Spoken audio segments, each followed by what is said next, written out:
감사합니다.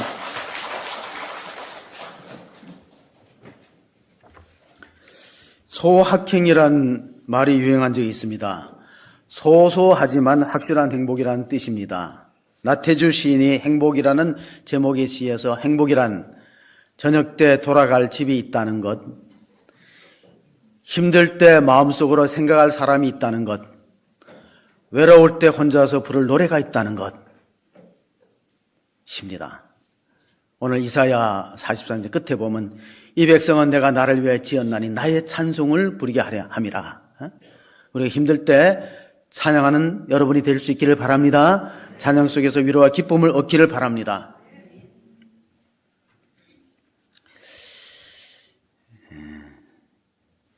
독일의 임마누엘 칸트라는 철학자가 행복에는 세 가지 요소가 필요하다 그랬어요. 그게 뭐냐면은 할 일이 있어야 돼요. 일이 없는 게 행복이 아니에요. Something to do. 뭔가 할 일이 있어야 된다. 두 번째는 사랑할 대상이, someone to love. 사랑할 대상이다.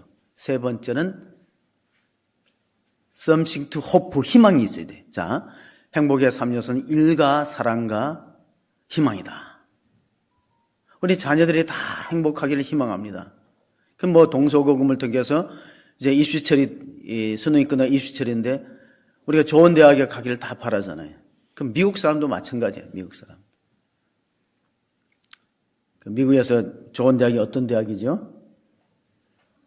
네. 관심 없어요? 네, 하버드 대학교.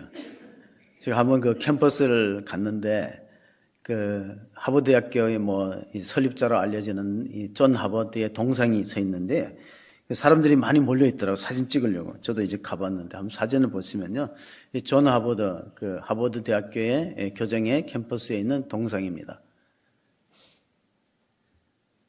방송실 아무도 안 계신가? 좀 띄워주시겠습니까? 예. 네. 참, 예, 감사합니다. 근데 그 존 하버드의 동상에 발을 보면 그 구두가 많이 따라 있잖아요. 예. 또 한 장 더 넘기면은 이제 존 하버드라는 이름이 있어요. 여러분 잘 보이신지 모르지만 대리석에 보면 존 하버드라고 나와 있습니다. 예, 한국인 관광객이 그 자녀를 데리고 세 번째 사진을 보면 그 손을 얹고 기도하는데 미국 사람 아닌 것 같아요. 관광객이 자기 자녀를 데리고 거기 손을 얹고 너 장차 커서 하버드에 들어갔으면 좋겠다. 그 염원을 하는 모습을 봅니다. 왜냐하면 미국 사람들은 그 존 하버드의 동상에다 손을 얹고 기도하면은 대학에 들어갈 수 있다는 어떤 그런 전설이 전해지기 때문에 그렇습니다. 존 하버드라는 분은 원래 영국, 스코틀랜드, 잉글랜드에서 1637년에 청운의 꿈을 안고 그 아메리카 대륙을 찾습니다.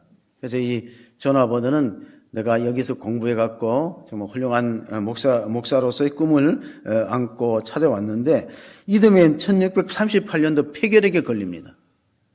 지금도 폐병이 뭐 쉬운 병은 아니지만 그 당시에는 참 1638년도에 폐병은 치명적입니다. 그래서 뭐 피도 쏟게 되고 결국 이제 세상을 떠나면서 마지막 유언이 뭐냐면 내가 책을 좋아해갖고 내가 갖고 있는 장서가 400권 정도 되고 남은 돈을 다 보니까 776파운드가 있어요.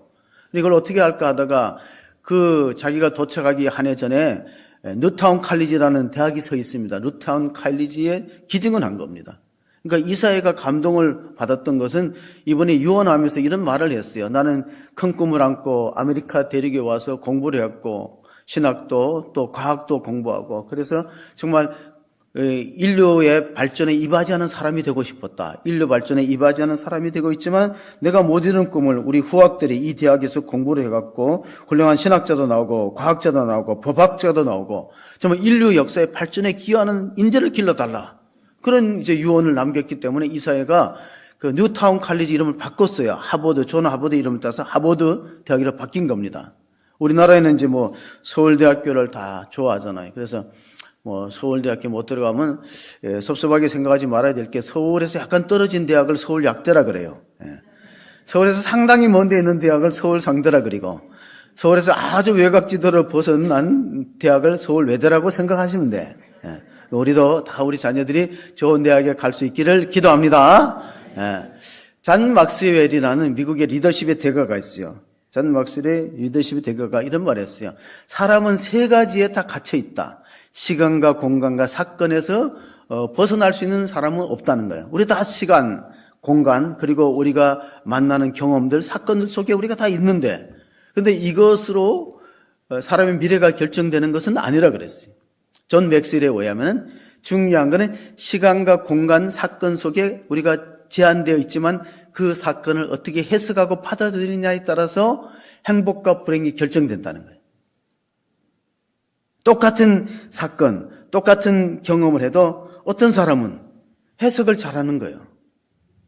그럼 결과가 달라진다는 겁니다. 태조 이성계가 꿈을 꿨대요. 아주 흉몽을 꿨대요. 불 붙는 집에 쏘가리를 3개를 끌어안고 나왔는데 수녀들끼리 싸워갖고 양의 두 뿔이 빠지는 그 흉몽을 꿔서 무학대사를 찾아가서 해몽을 부탁했다는 거예요. 내가 아주 이상한 꿈을 꿨다고, 불 붙는 집에 쏘가리를 3개를 안고 오는데 그 양들이 두 뿔이 뽑혀있던, 싸워서 두 뿔이 뽑힌 그런 꿈을 꿨다. 그 해석을 해달라 그러니까, 대감께서 혹시 양의 꼬리를 보았냐고 물어봐요. 양의 꼬리, 내가 나오는 길에 급하게 불타는 집에서 나오다가 양의 꼬리를 밟으니까 사라진 것 같아. 그러니까 그건 길몽입니다. 여러분, 양을 보세요. 양이 이렇게 뿔이 2개 있고 가운데 이렇게 왕자 있고 밑에 꼬리가 있잖아요. 두 뿔과 꼬리가 빠지면 뭐가 되죠? 임금왕자가 되는 거예요. 그래서 무학대사가 왕 임금에 대한 그 여우를 갖춰서 절하면서 이거는 아주 대단한 꿈입니다. 나라가 불붙었다는 것은, 집에 불붙었다는 것은 고려가 이제 끝날 때가 됐다는 거예요. 고려가 끝나고 새로운 왕조가 창건되는데 대감께서 임금 될 상입니다. 꿈입니다. 그래서요. 그래서 중요한 건 뭐죠? 꿈보다 해몽이야. 흉몽이 아니었던 거예요. 그러면 사건보다 해석을 잘하는 게 중요해요. 자, 우리 창세기를 보면은 요셉이 팔려갔어요. 형들한테 미움받아서. 그래서 그 애굽에 가서 구승 고생하다가 이제 어떻게 됐습니까? 애굽에서 고생하다가 드디어 이제 애굽의 총리가 됐잖아요. 그래서 이제 요셉이 자기 아버지 야곱이 죽고 나니까 형들이 두려워합니다. 야, 큰일 났다. 아버지 야곱이 있을 때는 우리 목숨이 보존되었는데 이제 아버지가 돌아가시니까, 근데 야곱의 장례식을 70일간 했대요. 그 당시 이집트에는 바로 왕이 죽으면 72일 하니까 요셉의 위치가 얼마나 그 애굽에서 중요한 자리에 있냐면 그 부친을 장례에 70일 애곡했다는 거예요. 그 장례가 끝나니까 요셉 형들이 걱정이 되잖아요. 야, 이제 우리는 죽었다. 요셉이 우리가 팔았던 걸 옛날을 기억하면서 우리 복수할 거다. 그럴 때 요셉이 형들을 불러다가 이렇게 말로 위로하는 게 있어요. 창세기 50장 19절 21절입니다. 요셉이 그들에게 이르되 두려워하지 마소서, 내가 하나님을 대신하리이까. 당신들은 나를 해하려고 하였으나 하나님이 그것을 선으로 바꾸사 오늘과 같이 많은 백성을 구원하게 하려 하셨나니 당신들은 두려워하지 마소서, 내가 당신들과 당신들의 자녀를 기르리다 하고 그들을 간곡한 말로 위로하였더라. 이 요셉의 별명이 꿈장이거든요. 꿈꾸는 자가 왔다. 그래서 시기와 미움을 받고, 어떤 꿈을 꿨냐면 해와 달과 11별이 나를 절하더이다. 그리고 12 뱃단들이 나를 향하 정하여 들으니까 형들이 야, 기분 불쾌하다. 그럼 네가 우리 우두머리가 되느냐. 근데 실제로 그렇게 됐거든요. 형들이 요셉의 앞에 무릎을 꿇고 우리 좀 용서해달라고 요구하고 있습니다. 내년도에 우리 교단표가 용서, 사랑의 시작입니다. 용서, 사랑의 시작입니다. 그런데 용서를 할 때 가장 수혜자가 누구냐? 우리는 생각할 때 내가 저 사람의 잘못과 가오를 실수로 용서해 준다면 그 상대방이 혜택 받는 것 같은데 실제로는 그렇지 않다는 거예요. 용서의 가장 큰 수혜자는, 용서하는 당사자가 받는 거예요. 그게 요셉이거든요. 만약에 요셉이 형들을 다 심판하고 죽였으면 뭐 속 시원할 게 있겠어요. 후손이 끊어지는데. 그런데 요셉은 생각을 바꾸었어요. 형님들 걱정하지 마세요. 형님들을 돌볼 뿐 아니라 조카들도 내가 다 키우고 경제를 다 담당하겠습니다. 얼마나 탁월한 선택이야. 그래서 우리가 시간과 공간과 사건 속에서 어떻게 해석하느냐가 참 중요해요. 교육 철학자 가운데 파크 팔머는 우리가 무엇을 행할 것이냐, 그걸 결정하려면 내가 누구인가를 알아야 된다는 거예요. 내가 무엇을 행할 것이냐 하기 전에 내가 누구인가, who am I 알아야 되는데, 그보다 더 중요한 것은 whose am I다. 나는 누구의 것인가. 우리 신학교 때 월터 브루그먼이라는 구약 신학자의 땅이라는 책을 이제 리포트로 숙제를 해서 썼어요. 성서로 본 땅. 브루그먼이 한 말이 있어요. 인간은 내가 누구인가보다 더 중요한 것은 누구의 것이냐. 더 중요하다. 소속이 더 중요하다. 오늘 이사야 43장 읽었는데요. 이사야 33장을 이해하는 가장 중요한 열쇠가 1절, 2절에 들어있어요. 자, 야곱아 너를 창조하신 여호와께서 지금 말씀하시느라, 이스라엘아 너를 지으신 이가 말씀하시느라, 너는 두려워하지 말라. 내가 너를 구속하였고 내가 너를 지명하여 불렀나니 너는 내 것이라. 내가 불 가운데 지낼 때에 내가 너와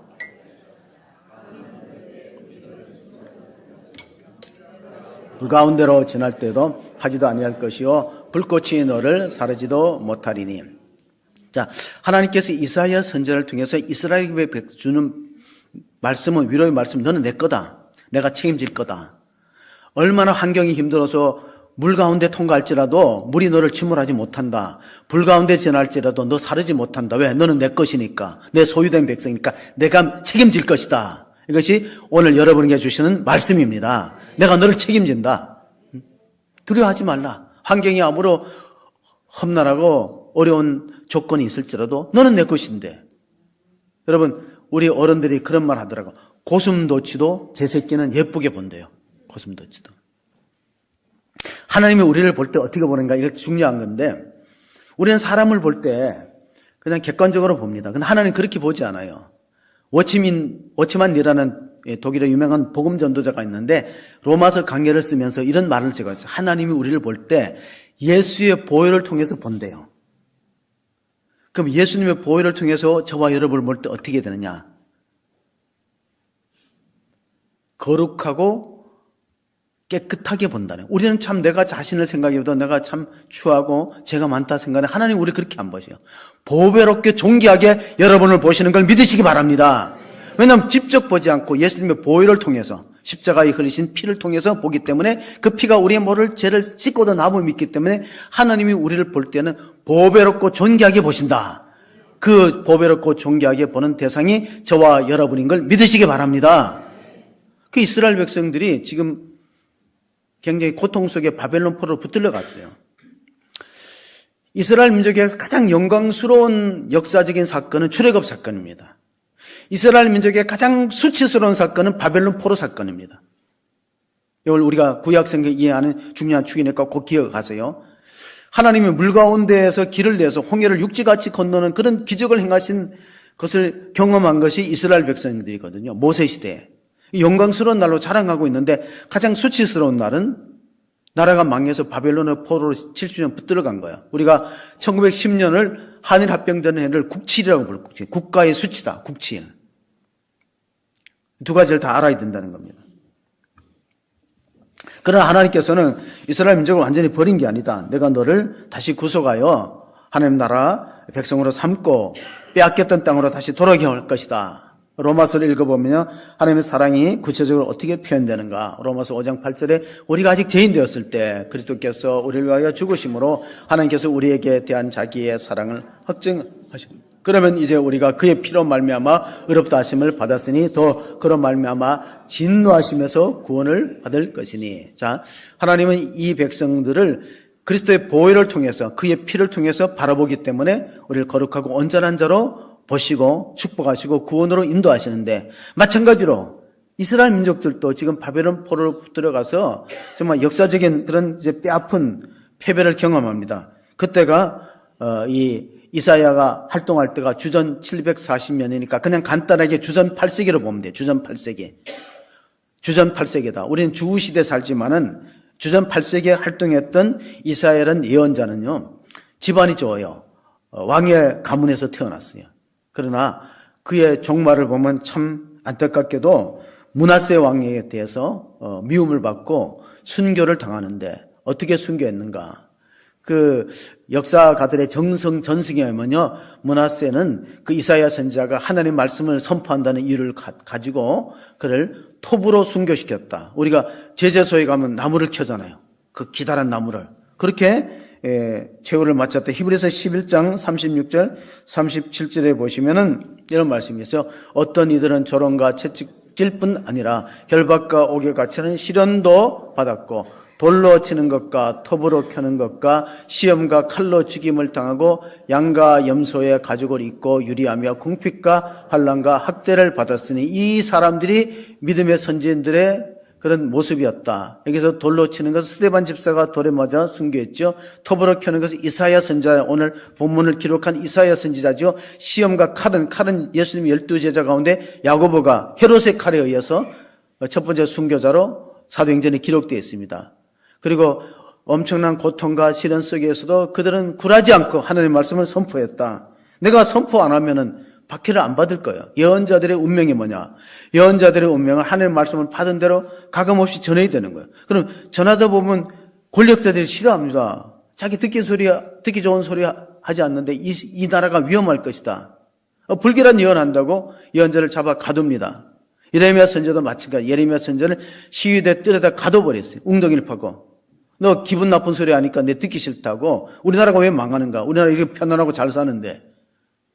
예레미야 선지자가 갇혀서 한 말씀이 예레미야서 20장 8절 9절에 있는데 내가 말할 때마다 외치며 파멸과 멸망을 선포함으로 여호와의 말씀으로 말미암아 내가 종일토록 치욕과 모욕거리가 되미니이다. 내가 다시는 여호와 선포하지 아니하며 그의 이름으로 말하지 아니하리라 하면 나의 마음이 불붙는 것 같아서 골수에 사무치니 답답하여 건들 수 없나이다.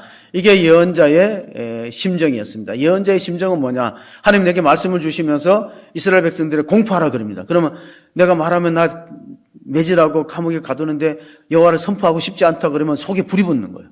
말 안 할 수 없다는 거예요. 그게 예언자의 의미입니다. 그래서 예언자는 하나님의 말씀을 맡은 사람이란 뜻이고 하나님의 말씀을 맡았던 그 예언을 보면 세 가지로 이루어집니다. 당대 이루어지는 예언이 있고 후대 이루어지는 예언이 있고 오늘 우리에게 주시는 예언의 말씀이 있다는 거예요. 제가 목회하는 도중에 개척하고 이제 23년 지났는데 개척 초기에 힘들었고 또 언제 힘들었냐? 2020년도 힘들었어요. 코로나 시대에 모이질 못하게 하니까. 그래서 하나님 말씀을 선포는 해야 되는데 모이지는 못하게 하고 고민과 갈등이 많았는데 어쨌든 그래도 여러분들이 정말 그 당국의 압박을 받으면서도 예배 현장에 동참해서 여기까지 왔습니다. 이제 모세의 뒤를 이어서 여호수아 시대가 열립니다. 모세는 출애굽의 영웅이라면은 여호수아는 가나안 정착에 쓰임 받은 리더였어요. 역할이 달라요. 그러나 하나님 나라가 진행되는 과정에는 이 바톤 터치와 같은 하나님 나라를 진행하는 거 계속 이어진다. 하나님의 일이 연속석상에 있고 하나님 나라는 계속 발전하고 진보한다. 그러면 목회를 계승한다는 건 마치 리레이 경주와 같아요. 여러분 리레이 체육도 해봤죠. 돌아가면서 이제 바톤 터치하는데 내가 혹시 바톤을 떨어뜨리거나 또는 다른 팀에 비해서 내가 저조하면은 그 동료한테 미안한 생각이 들어요. 저는 이제 개인적으로 이게 우리가 코로나 시대 때 예배를 못 드리게 하다 보니까 그 당시보다가 30% 이상이 지금 안 들어오고 있어요. 계산해 보니까 30% 이상이 안 들어오는데 물론 이제 이 유튜브로 인터넷으로 예배를 열심히 드리는 성도님들도 계셨어요. 그런데 이제 시간이 많이 지났잖아요. 여러분에게 이제 그 코로나 시대에 나오지 못한 믿음의 형제자매를 위해서 기도하고 또 그분들은 이제 코로나 때문에 안 나올 수도 있지만은 또 제가 싫어서 안 나올 수도 있잖아요. 그러니까 이번에 바뀐다고 꼭 연락해 주세요. 꼭 나오시라고. 새로운 리더로 저보다 훨씬 모든 면에 뛰어나고 탁월한 설교를 할 수 있는 후임자. 그런 저는 미안한 게 뭐냐면 내가 열심히 뛰어갖고 자리를 꽉 채우고 그렇게 이제 바톤 터치를 했으면 되는데 빈자리가 보여서 너무 이제 미안한 마음이 있는데 저는 이제 오늘 빼고 2번 설교가 남았어요. 12월 7일하고 12월 14일. 2번. 그러면 이제 예. 기도만 해야죠. 기도만. 아론이 이렇게 기도했습니다. 아론이 제사장의 심정을 가지고 민수기 6장 24절 26절에 여호와께서는 여러분에게 복을 주시기를 원하고 여러분을 지키시기를 원하고 여호와께서는 그 얼굴을 여러분을 향하여 드셔 은혜 베푸시기를 원하고 평강 주시기를 원한다. 그래서 저는 이렇게 이제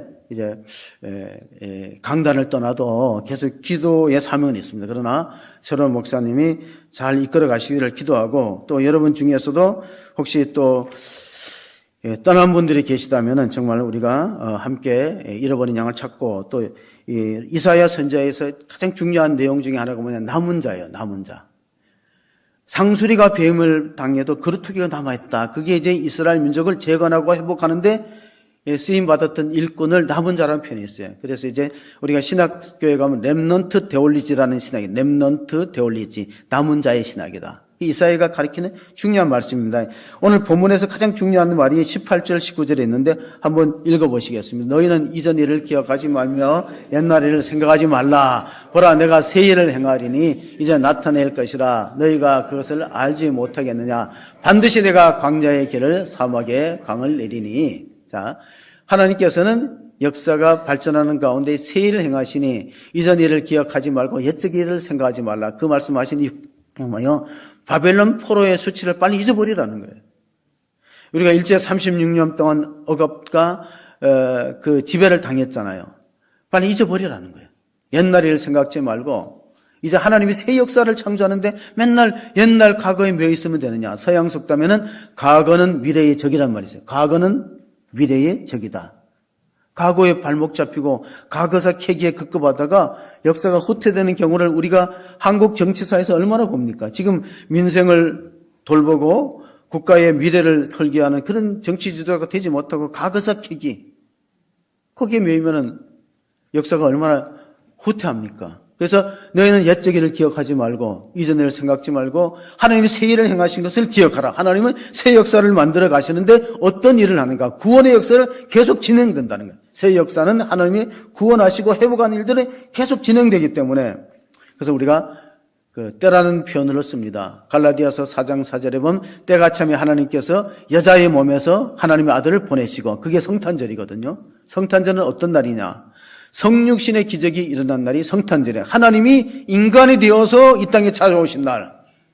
그러니까 모든 인류가 기뻐하고 축복된 말이 뭐냐? 세상을 창조하시는 보이지 않는 하나님이 인간의 육신을 입고 이 땅을 찾아오신 날이 무슨 날이라고요? 성탄절이에요.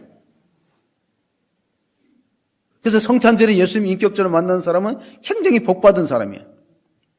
영접하는 자, 그 이름을 믿는 자들은 하나님의 자녀가 되는 권세를 주셨으니 하나님의 자녀의 권세를 우리가 얻게 되면요. 하나님이 책임지고 돌보는 인생을 살게 되는 거예요. 헬라 사람들은 시간을 나타내는 단어가 두 가지 있어요. 많이 들어봤지만 카이로스라는 단어와 크로노스라는 단어. 크로노스는 연대기 시간입니다. 1년은 365일. 또 하루는 24시간. 이런 연대기적인 시간, 기간을 크로노스라는 단어를 써요. 그러나 카이로스는 달라요. 똑같은 날인데도 여러분은 태어난 날을 생일을 기억하잖아요. 또 혹시 결혼 기념일을 기억하는 분 계시죠? 예. 그 어리석은 남자는 결혼 기념일은 잘 기억하지 못하고 아내의 나이만 기억한대. 나이 많이 먹었구나. 예. 그러면 안 된다는 거예요. 예? 자, 카이로스는 의미의 시간, 결정의 시간이다. 그거 볼 때 예수님께서 부활 승천하시면서 제자들에게 남긴 말씀이 사도행전 1장 6절 8절에 있습니다. 같이 한번 보시면은 그들이 모였을 때 예수께 여쭈어 이르되 주께서 이스라엘 나라를 회복하심이 이때니까 하니 이랬을 때 때와 시기는 너희 아버지께서 자기의 권한에 두셨으니 너희가 알 바 아니요 오직 성령이 너희에게 임하시면 너희가 권능을 받고 예루살렘과 온 유대와 사마리아 땅끝까지 이르러 내 증인이 되리라 하시니라. 자, 우리는 이스라엘 나라가 언제 회복되는지 관심이 있듯이 오늘 정치가 어떻게 회복되고 경제가 어떻게 회복되고 이런 일에 관심이 많을 거예요. 그러나 여기서 때와 시기라는 때는 카이로스고 시기는 크로노스예요. 때는 카이로스. 하나님의 때를 따라서 믿음의 백성들을 은혜 베푸시고 때를 따라 돕는 은혜를 베푸시기 때문에 하나님께 맡기고 너희들 할 일 하라. 너는 우리가 할 일은 뭐냐? 하나님의 증인되는 거. 하나님의 증인되는 거. 오직 성령이 너에게 임하면 너희가 권능을 받고 예루살렘과 온 유대와 사마리아 땅끝까지 이르는 내 증인이 된다. 우리가 예수 그리스도의 증인으로 살아가기 위해서 능력을 받아야 된다는 거예요. 이사야서 우리가 43장 오늘 본문이 시작되는 14절 15절 보시면 너희의 구속자여 이스라엘의 거룩한 이 여호와가 말하노라. 너희를 위하여 내가 바벨론에서 사람을 보내어 모든 갈대아 사람에게 자기들의 연락하는 배를 타고 도망하여 내려가게 하리라. 나는 너희 여호와 너희의 거룩한 이요 이스라엘의 창조자여 너희의 왕이니라. 자, 바벨론 갈대아 사람들이 배를 타고 급하게 간다는 건 무슨 뜻입니까? 역사를 이끌어 가시고 주관하신 하나님께서 그렇게 큰 소리치고 강력한 나라 바벨론을 무너뜨리겠다는 거예요. 신흥제국이 일어납니다. 바사는 지금 페르시아고 페르시아라는 나라는 지금 이란입니다. 이란을 들어서 이라크를 치겠다는 거예요. 이라크가 바벨론이거든요. 그래서 바사왕 고레스가 갑자기 바벨론에 쳐들어가니까 왕족들이요 피난하는데 배를 타고 도망가는 거예요. 그러나서 하나님께서 바사왕 고레스를 통해서 이스라엘 민족 돌아오게 하라. 본토로 귀환하라. 그래서 이스라엘 민족이 돌아와서 나라를 재건하는 것이 바로 우리가 선지서에 읽었던 호세아 학개서 또 우리가 에스라 느헤미야에서 그 이스라엘 민족들이 바벨론 폴에서 나오는 과정들이 잘 드러나고 있습니다.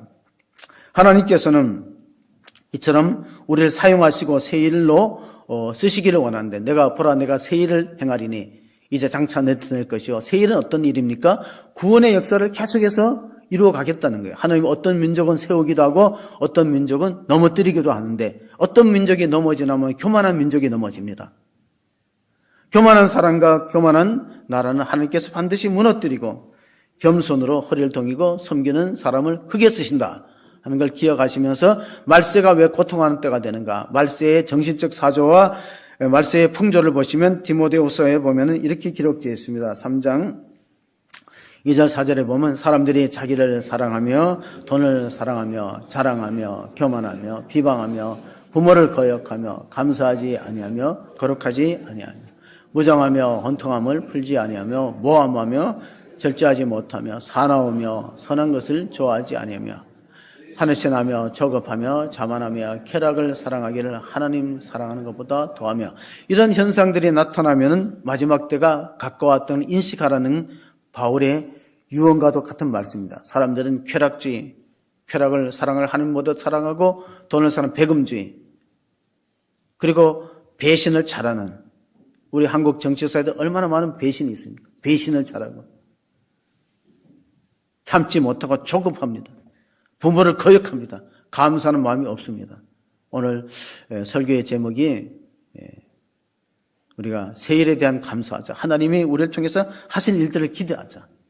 그 말씀을 우리가 다시 한번 우리가 찾아볼 텐데 이 이사야서는 성경의 숫자와 똑같이 66장으로 구성되어 있어요. 그래서 많은 성경학자들이 1장에서 39장은 구약의 형태를 떼서 하나님을 떠나고 우상을 섬긴 이스라엘과 주변 국가에 대한 심판과 징계에 대한 예언입니다.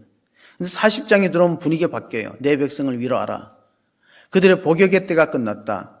제수가 자기 형계를 마치면 자유를 주듯이 이스라엘 민족이 하나님께 범죄해서 70년 동안 포로 생활했으니까 복역 시기가 끝났으니 석방되어 자유를 찾아서 고국으로 돌아올 것이다. 그런 내용으로 27장이 구성됐는데 신약의 숫자가 몇 장이죠?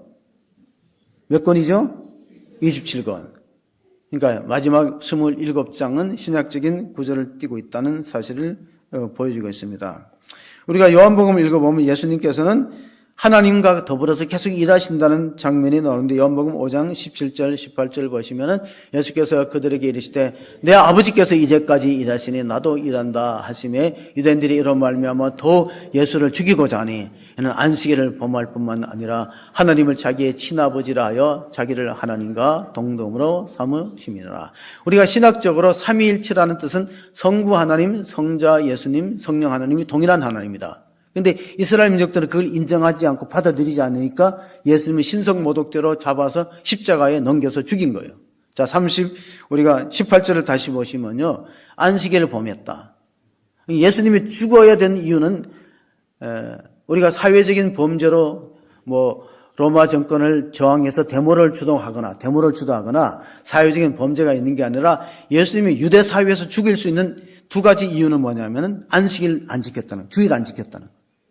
또 하나는 하나님을 아버지라 불러서 자기가 하나님하고 동등됨으로 주장했다는 거. 이것이 예수님이 신약의 유대인들의 입장에서 보면은 신성 모독죄고 그러면 처형이 대상이 된다는 거예요. 근데 역사가 흘렀어요. 예수님은 지금도 여러분을 위해서 하나님 우편에서 기도하시고 일하시는 분임을 믿으시기 바랍니다. 내 아버지께서 일하시니 나도 일하는데 생명을 살리는 일을 하는 거예요. 생명을 살리고 구원의 역사를 이루어가는데 마지막 절을 읽어보겠습니다. 이사야서 43장 20절 21절 보시면은 장차 들짐승 곧 승냥이와 타조도 나를 존경할 것은 내가 광야의 물을 사막의 강들을 내어 내 백성 내가 택한 자에게 마시게 할 것이므라. 이 백성은 내가 나를 위하여 지었나니 나를 찬송하게 하려 함이니라. 우리가 세례 문답이 있으면은 그 웨스트민스터 소요리 문답에 질문합니다. 사람이 살아가는 인생의 목적이 뭐냐? 그게 첫 번째 소요리 문답의 교리 문답의 대답이 뭐냐면 하나님을 영화롭게 하고 영원토록 그분을 즐거워하는 것이 인생의 목적이다. 다시 말해 하나님을 찬양하는 것이 하나님이 우리를 구원시킨 목적이다 하는 사실이고, 이사야라는 뜻은요, 우리가 예수님의 이름 가운데 예수라는 이름하고 어원이 같아요. 호세아, 이사야, 여호수아 이분들은 다 여호와는 구원이시다는 이름을 갖고 있다. 자, 이사야의 이름이 뭐라고요? 여호와는 구원이시다. 하나님은 구원자다. 하나님 우리의 창조주고 만왕의 왕이시고 우리의 구원자 되시니까 우리는 그의 백성이니까, 그의 돌보시는 양이요 백성이니까 하나님이 여러분을 책임질 것이다. 대한민국을 하나님이 이끌어 가실 것이다. 그런 말씀을 우리가 받아들이면서 우리 할 일, 우리는 예수님이 광야에서 물을 내고 사막에 강을 만드시는 새 역사를 창조하시는 일하시는 하나님, 구원으로 인도하시기 때문에 우리가 할 일은 뭐냐? 우리가 할 일은 하나님 일에 동참하고 협력하는 겁니다. 아브라함 헤셀이라는 유대 사상가가 있어요. 아브라함 헤셀, 그러니까 유대 기독교나 유대 사상가 이렇게 했어요. 우리가 하나님의 뜻에 부합되는 일을 한다면은, 하나님이 원하시고 하나님이 기뻐하는 뜻에 부합되는 일을 행한다면 우리가 사소한 일을 하더라도 하나님의 역사를 선한 방향으로 이끌어가는데 기여한 것이다. 여러분, 교회를 위해서 봉사하다 보면 어려움 당해요. 또 뜻하지 않은 오해도 받고 그래요. 그러나 우리가 하나님 뜻에 부합되는 일을 하면은 역사를 하나님이 원하시는 방향으로 조금 이끌어가는데 쓰임받았다는 거예요. 지금 사막에 강을 낸다는데 제가 가보지는 않았지만은 라스베가스라는 도시는 사막에 세워진 도시래요. 가보신 분들 계시죠? 거기 가면 꼭 들려야 될 때가 어디 있어요?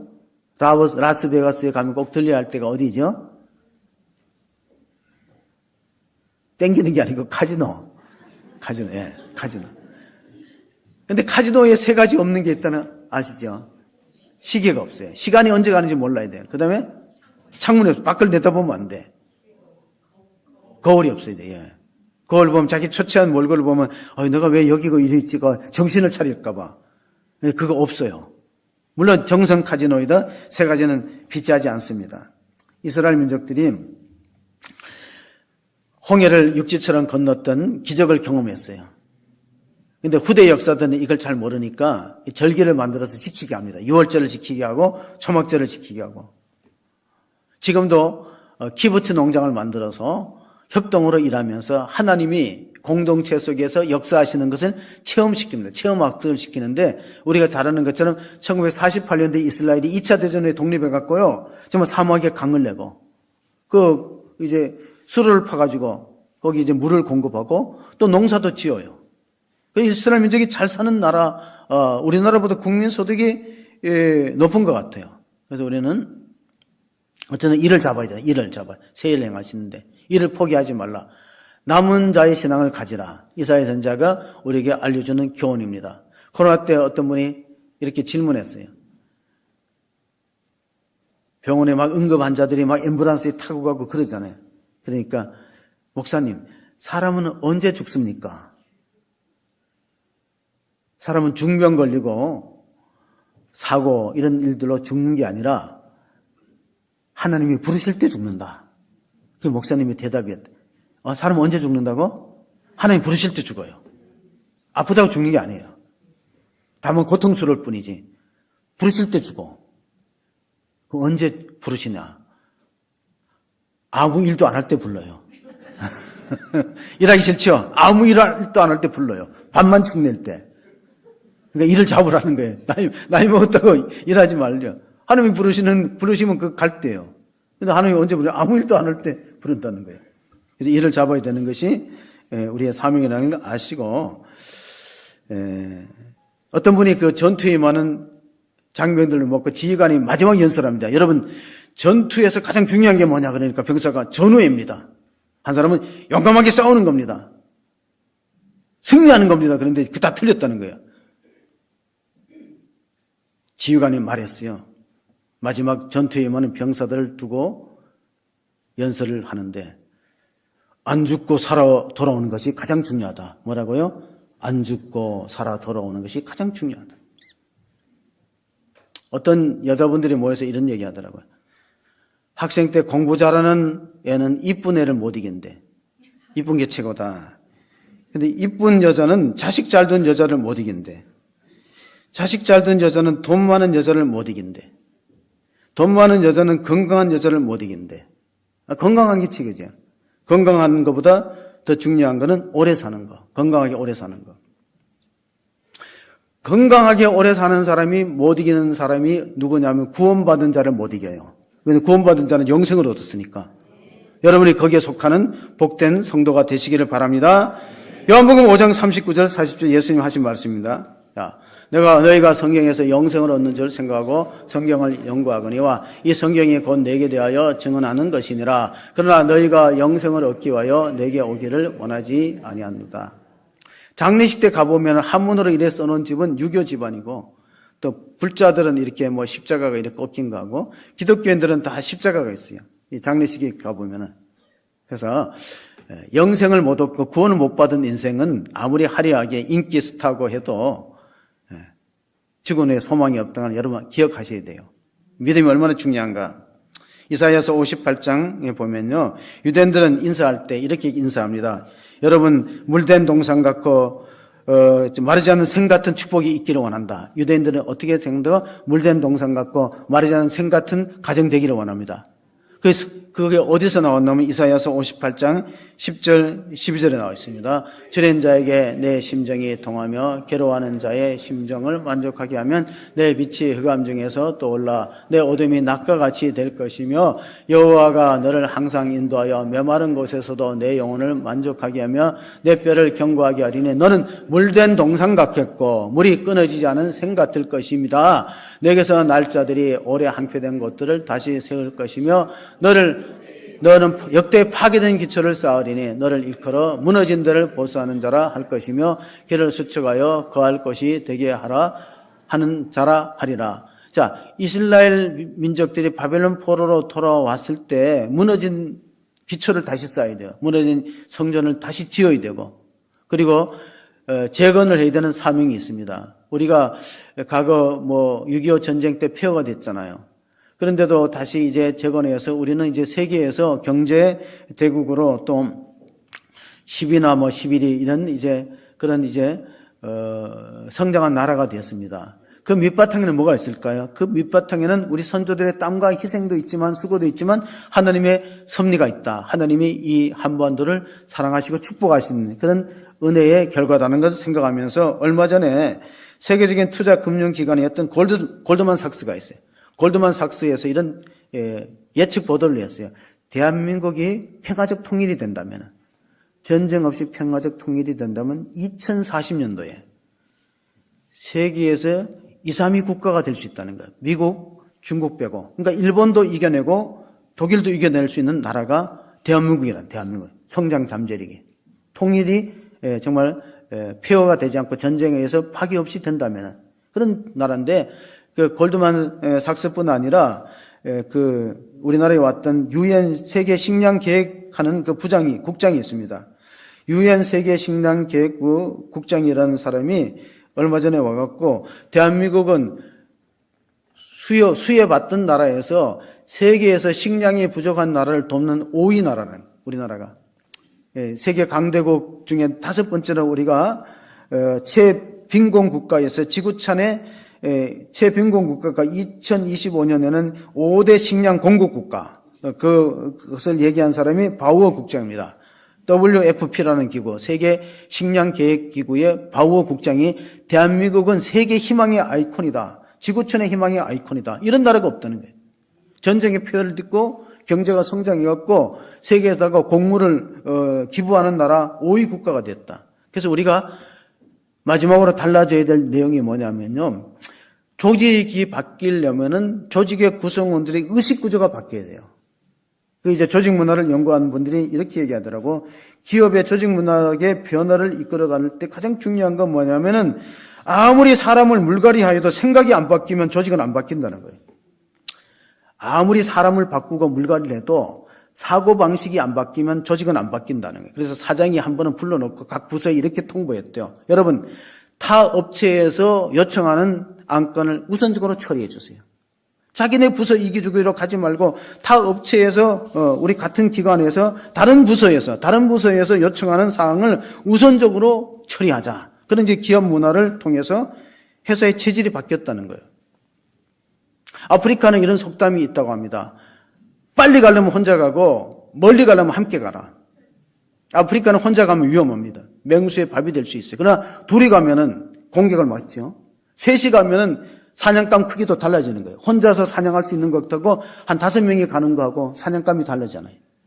위험을 막을 수 있고 맹수를 대적할 수 있고. 그래서 멀리 가려면 함께 가야 되는데 그러려면 다른 부서, 우리 부서는 아니라도 다른 부서도 이제 같이 협력하는 시너지 효과가 필요한데요. 요즘에 젊은이들 뽑으면 스펙이 굉장히 좋아도 각자 도생이 돼. 자기 할 일 위한 전혀 관심이 없는 거예요. 팀워크가 안 되죠. 축구로 말하면 팀 플레이가 안 되고 개인 플레이 하면은 패배하기가 쉬워요. 그래서 의식을 바꾸라는 거예요. 생각을 바꿔야 된다. 사람을 아무리 물갈이해도 생각이 안 바뀌고는 조직 문화는 달라지지 않는다. 이사야서 55장 7절 9절에 이사야 선지자가 외쳤던 말도 그 말이에요. 너희 생각을 바꾸라. 악인은 거기에를 벼르고 유월한 자는 그 생각을 버리고 여호와께로 돌아오라. 그래야면 그가 공의를 여기시리라. 우리 하나님께로 돌아오라. 그가 너그럽게 용서하시리라. 이는 내 생각이 너희 생각과 다르며 내 길은 너희 길과 다름이니라. 여호와의 말씀이니라. 이는 하늘이 땅보다 높은 같이 내 길은 너희의 길보다 높으며 내 생각은 너희의 생각보다 높으며. 그러니까 내 생각을 버리고 하나님 생각을 받아들이라.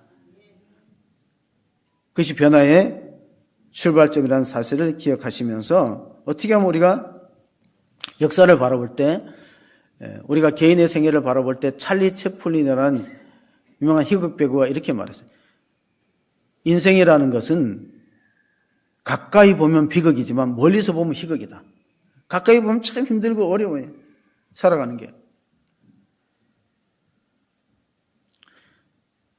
우리나라의 선교단체 가운데 조이라는 선교단체가 JOY, 제2선교회에서 우리가 기쁨을 얻기 위해서는요, 중요한 게 있다는 거예요. 우선순위를 바꾸라는 거예요. 우선순위를 어떻게 하냐면, 예수님이 가장 지저스 퍼스트, 지저스 퍼스트고, 그 다음에 이 조이 선교의 오는 뭐냐면 아들, 타자 퍼스트, 그 다음에 더 라스트. 그 따면 뭐냐, 첫 글자가 따면 JOY가 된다는 거예요. 지저스, 아들, 그럼 기쁨이 온다는 거예요. 이사야 선지자가 그때로 한 말씀이 뭡니까? 우리가 이사야 61장 우리가 3절을 보시면 일수에 무릇 시온에서 슬퍼하는 자들에게 화관을 주.